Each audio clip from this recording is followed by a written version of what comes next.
கிறிஸ்துவிலே மிகவும் பெரியமானவர்களே, 2/7/2026 உங்களை சந்திப்பதிலே மகிழ்ச்சி அடைகிறேன். பாருங்க, ஒரு நிமிடம் நாம் ஜெபிப்போம். அன்பு தகப்பனே, இன்றைக்கு என்னுடைய பாதுகாப்புக்காய் ஜெபிக்கும்படி என் தேவனுடைய சமூகத்தில் வருகிறேன். என் தேவனுடைய நிறைவும் அன்பும் ஆசீர்வாதம் விடுதலும் என்னுடைய வாழ்க்கையிலிருந்து செயல்படும்படி செய்தல்படி ஜெபிக்கிறேன். எல்லா பொல்லாப்பு நாசமோச விலைக்கு இவரை நீங்க பாதுகாத்துக் கொள்ளுங்கப்பா. செல்லக்கூடிய இடத்துல எல்லாம் தெய்வீக சமாதானம், சந்தோஷம், விடுதலை உண்டாகும்படி நீங்க செய்யுங்க.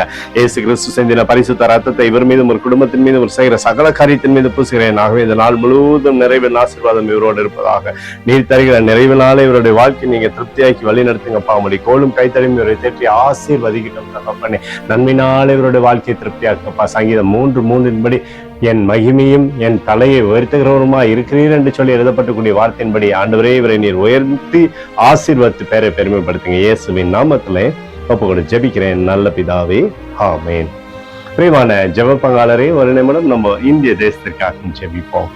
அன்பு தகப்பனே, 2/7/2026 தேசத்தின் நன்மைக்காய் ஜெபிக்கும்படியாய் உம்முடைய சமூகத்தில் வருகிறேன்.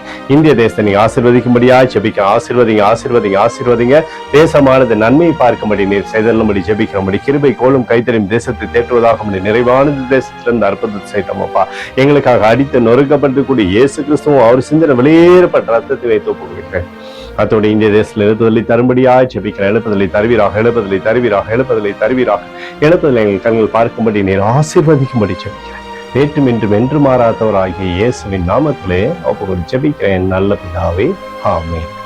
பிரியமான ஜெப பங்காளரே, ஆண்டவர் நம்மளுடைய ஜெபத்தை கேட்டிருக்கிறார். இந்த நாள் முழுவதும் கர்த்தராகிய இயேசு கிறிஸ்துவில் நீங்கள் வளரும்படி இந்த வாழ்க்கையை ஆசீர்வதிக்கிறேன், ஆமென்.